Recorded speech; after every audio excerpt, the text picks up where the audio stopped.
Hello and welcome to Market News.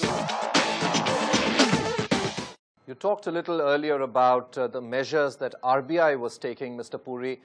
Are you satisfied with the direction now? Because prior to this regime taking charge, we did see certain liquidity tightening measures which actually spooked debt markets, especially mutual fund debt investments as well, just as retail investors were beginning to come into at least debt funds after a long time. Is that a problem which has settled down now, and what's the way forward according to you? Well, I think in general the RBI is absolutely one of the strongest institutions we have, and in general a very well-intentioned institution.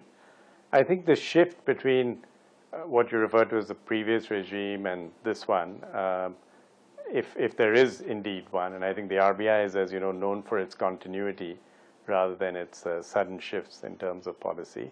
But if there is a shift, I would simply say there's perhaps a sharper understanding of how markets work, which is not very surprising given the the new governor's pedigree, background, and academic exposure.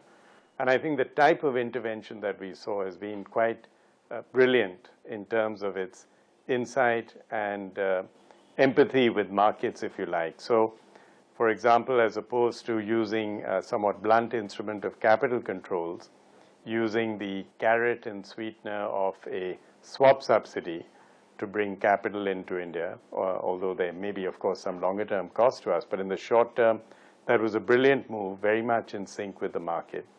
And I think what we are seeing is a much more subtle approach that will indeed use the market's own principles to actually provide stability to the rupee and interest rates. I think the second thing we are seeing with the RBI, which is welcome, is even more clarity in terms of the direction of policy and the priorities that the central bank has.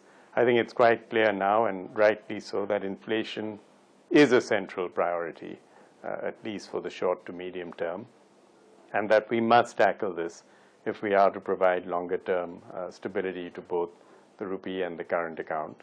And I think that's welcome, even though it may be a little bit unpopular in some quarters.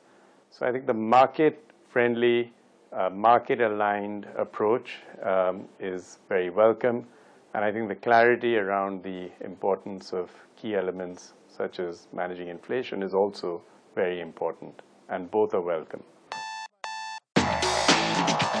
Hello and welcome to Market News.